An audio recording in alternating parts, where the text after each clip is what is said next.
ಖರೀದಿಸುವ ಮುನ್ನ ಎಚ್ಚರವಿರಲಿ. Water bottle ನೀರು ಕುಡಿಯೋಕೆ ಯೋಗ್ಯವಲ್ಲ. ನೀವೆಲ್ಲರೂ ಕೂಡ ಕುಡಿಯುವಂತಹ ವಾಟರ್ ಬಾಟಲ್ ನೀರನ್ನ ಕುಡಿಯುವ ಮುನ್ನ ಎಚ್ಚರ ಇರಲಿ. ನೀರಿನ ಬಾಟಲ್ ಖರೀದಿಸುವ ಮುನ್ನ ಎಚ್ಚರ ಇರಲಿ. ಯಾಕಂದ್ರೆ ನೀವು ಕುಡಿಯುವಂತಹ ನೀರು ಕುಡಿಯೋದಕ್ಕೆ ಯೋಗ್ಯವಲ್ಲ. ಆಹಾರ ಇಲಾಖೆಯ ವರದಿಯಿಂದ ಒಂದು ಶಾಕಿಂಗ್ ವಿಚಾರ ಬಯಲಾಗಿದೆ. ಈಗ ಬಾಟಲ್ ನ ಕುಡಿಯುವ ನೀರು 50% ಕಳಪೆ, ಅಸುರಕ್ಷಿತ. ಬಾಟಲ್ ಮೂಲಕ ಪೂರೈಕೆ ಆಗುವ ನೀರು 50% ಕಳಪೆಯಾಗಿರುತ್ತೆ. 296 ಕುಡಿಯುವ ನೀರಿನ ಬಾಟಲ್ ಮಾದರಿಗಳನ್ನ ಟೆಸ್ಟ್ ಮಾಡಲಾಗಿದೆ. ಇದರಲ್ಲಿ 72 ಸುರಕ್ಷಿತ ಹಾಗೂ 95 ಮಾದರಿಗಳು ಅಸುರಕ್ಷಿತ. ನೀರು ಕುಡಿಯುವ ಮುನ್ನ ಕೂಡ ಇನ್ನ ಎಚ್ಚರವಾಗಿರಬೇಕು. ಆಹಾರ ಇಲಾಖೆಯಿಂದ ಈಗಾಗಲೇ ವರದಿಯಲ್ಲಿ ಶಾಕಿಂಗ್ ವಿಚಾರ ಬಯಲಾಗಿದೆ. ಹಸಿರು ಬಟಾಣಿಗೆ ಟೆಟಾರ್ಜಿನ್ ಕೆಮಿಕಲ್ ಅನ್ನ ಬಳಕೆ ಮಾಡಲಾಗ್ತಾ ಇದೆ. ಕಲರ್ ಬರೆಸೋದಕ್ಕೆ ಟೆಟಾರ್ಜಿನ್ ಕೆಮಿಕಲ್ ಅನ್ನ ಬಳಕೆ ಮಾಡಲಾಗ್ತಾ ಇದೆ. ಎಲ್ಲವೂ ಕೂಡ ಕಳಪೆ ಹಾಗೂ ಕಲಬೆರಕೆಯುಕ್ತ ಆಹಾರದ ಮಾರಾಟದ ವಿರುದ್ಧ ಈಗ ಕರ್ನಾಟಕ ರಾಜ್ಯ ಆಹಾರ ಇಲಾಖೆ ಕಾರ್ಯಾಚರಣೆಯನ್ನ ಮುಂದುವರಿಸಿರುವಂತದ್ದು. ಕಲರ್ ಬರೋದಕ್ಕೆ ಟೆಟಾರ್ಜಿನ್ ಕೆಮಿಕಲ್ ಅನ್ನ ಬಳಕೆ ಮಾಡ್ತಾ ಇರುವಂತಹ ವಿಚಾರ ಈಗ ಬಯಲಾಗಿದೆ.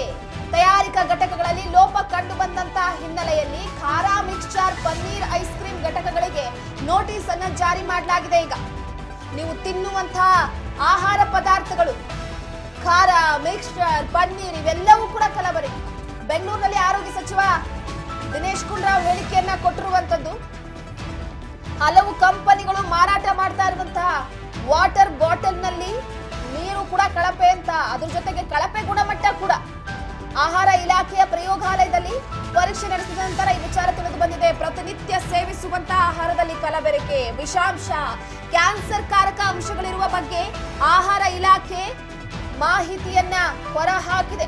ಪ್ರತಿನಿತ್ಯ ಒಂದಿಲ್ಲೊಂದು ಆಘಾತಕಾರಿ ವಿಚಾರಗಳು ಬಯಲಾಗ್ತಾನೆ ಇವೆ. ಇದೀಗ ವಾಟರ್ ಬಾಟಲ್ ನಿಂದ ನೀರಿನ ಸರದಿ, ಬಾಟಲ್ ಮೂಲಕ ಪೂರೈಕೆ ಆಗುವ ಕುಡಿಯುವ ನೀರು 50% ಕಳಪೆ, ಅರ್ಧಕ್ಕರ್ಧ ಕಳಪೆ. ಒಂದಷ್ಟು ಕಂಪನಿಗಳ ವಿರುದ್ಧ, ಅದ್ರ ಜೊತೆಗೆ ಕೆಲವೊಂದಿಷ್ಟು ಕಂಪನಿಗಳಲ್ಲಿ ಬಾಟಲ್ ಅಸುರಕ್ಷಿತ ಅಂತ ವರದಿಯನ್ನ ತಿಳಿಸಿರುವಂತದ್ದು. ಅದ್ರ ಜೊತೆಗೆ ಕೋವಾ ಕೂಡ ಕಲಬೆರಕೆ ಅಂತ ತಿಳಿಸಲಾಗಿದೆ.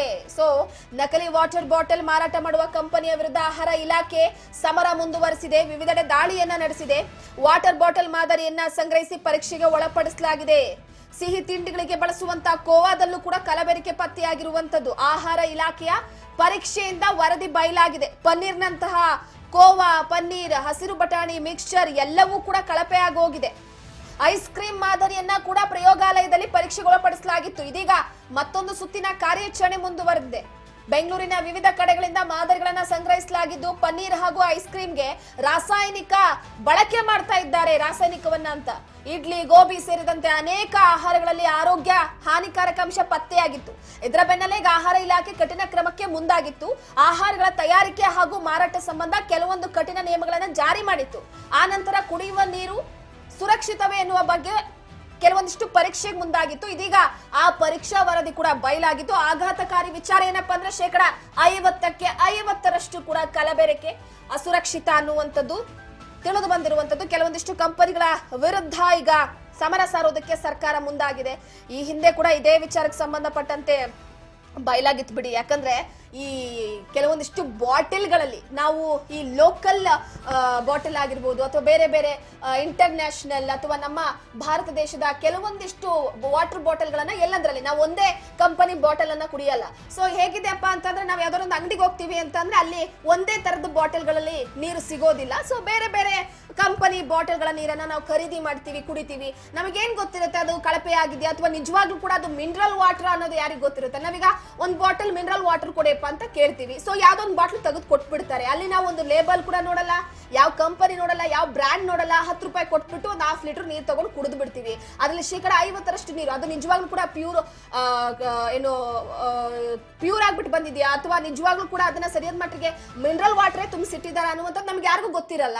ಸೊ ನಾವು ಯಾವುದೋ ಒಂದು ತಗೊಂಡು ಕುಡಿದು ಬಿಡ್ತೀವಿ. ಈಗ ಅನುಭವಿಸುವಂತಹ ಪರಿಸ್ಥಿತಿ ನೋಡಿ.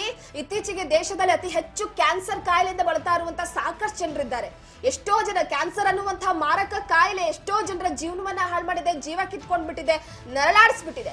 ಸೊ ಈಗಾಗಲೇ ಕರ್ನಾಟಕದಲ್ಲೂ ಕೂಡ ಅತಿ ಹೆಚ್ಚಾಗಿ ಕ್ಯಾನ್ಸರ್ ಕಾಯಿಲೆ ಕಂಡು ಬರ್ತಾ ಇದ್ದಂತಹ ಹಿನ್ನೆಲೆಯಲ್ಲಿ ಕೆಲವೊಂದಿಷ್ಟು ಆಹಾರ ವಸ್ತುಗಳ ಪರಿಶೀಲನೆಗೆ ಸರ್ಕಾರ ಮುಂದಾಗ್ತಾ ಇತ್ತು. ವಾಟರ್ ಬಾಟಲ್, ತಿಂಡಿ ತಿನಿಸು ಆಗಿರ್ಬೋದು ಅಥವಾ ಕೆಲವೊಂದಿಷ್ಟು ಪದಾರ್ಥಗಳಾಗಿರ್ಬೋದು, ಕಲಬೆರಕೆ ಅಂಶ, ಈ ಅತಿ ಹೆಚ್ಚಾಗಿ ಫುಡ್ ಕಲರ್ ಬಳಸೋದು, ಅತಿ ಹೆಚ್ಚಾಗಿ ಆಯಿಲ್ ಗಳನ್ನ ಬಳಸೋದು, ಇದರ ವಿಚಾರಕ್ಕೆ ಸಂಬಂಧಪಟ್ಟಂತೆ ಇದ್ದಕ್ಕಿದ್ದ ಹಾಗೆ ಜನರು ಕುಸಿದು ಬೀಳ್ತಿದ್ದಾರೆ, ಇದ್ದಕ್ಕಿದ್ದ ಹಾಗೆ ಹೃದಯಾಘಾತ ಆಗ್ತಿದೆ, ಇದ್ದಕ್ಕಿದ್ದ ಹಾಗೆ ಪುಟ್ಟ ಮಕ್ಕಳೆಲ್ಲ ಸಾವನ್ನಪ್ತಿದ್ದಾರೆ, ಇದ್ದಕ್ಕಿದ್ದ ಹಾಗೆ ಕ್ಯಾನ್ಸರ್ ಅನ್ನುವಂತಹ ಕಾಯಿಲೆ ಎಲ್ಲರಲ್ಲೂ ಕಂಡು ಬರ್ತಾ ಇದೆ. ಸೊ ಇಷ್ಟೊಂದು ಆಹಾರ ಕಲಬೆರಕೆಯಾಗಿ ಎಲ್ಲರ ಜೀವನ ಕೂಡ ಹದಗೆಟ್ಟು ಹೋಗ್ತಾ ಇರುವಂತಹ ಸಂದರ್ಭದಲ್ಲಿ ಸರ್ಕಾರ ಕೈ ಕಟ್ಕೊಂಡು ಕೂರೋದಕ್ಕೂ ಆಗಲ್ಲ.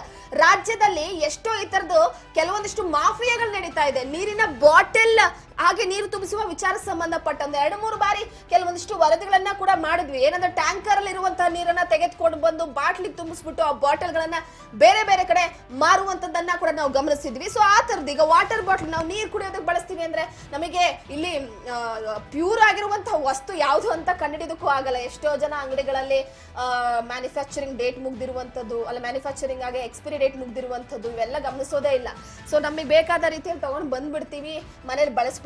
ನೋಡಿ, ತಿನ್ನೋ ಬಟಾಣಿ ಅದು ಗ್ರೀನ್ ಕಲರ್ ಆಗ್ಬೇಕು, ಗ್ರೀನ್ ಇಲ್ಲ ಅಂದ್ರೆ ನಾವ್ ಯಾರು ಖರೀದಿನೇ ಮಾಡಲ್ಲ, ಅದು ಬಟಾಣಿನೇ ಅಲ್ಲ ಅಂದ್ಬಿಡ್ತೀವಿ ನಾವು. ಆ ತರದ್ದು ತಿನ್ನೋ ವಸ್ತು ಅಂದ್ರೆ ಕೆಲವೊಂದಿಷ್ಟು ಮಿಕ್ಸ್ಚರ್ ಆಗಿರ್ಬೋದು, ಅದಕ್ಕೆ ಅದರದೇ ಆದಂತಹ ಬಣ್ಣಗಳಿದ್ರಷ್ಟೇ ನಾವು ಖರೀದಿ ಮಾಡ್ತೀವಿ, ಇಲ್ಲ ಅಂತಂದ್ರೆ ಇಲ್ಲ. ಈಗ ನೋಡಿ, ಟೆಟರ್ಜಿನ್ ಕೆಮಿಕಲ್ ಅನ್ನ ಬಳಕೆ ಮಾಡ್ಲಾಗ್ತಾ ಇದೆ ಹಸಿರು ಬಟಾಣಿಗೆ.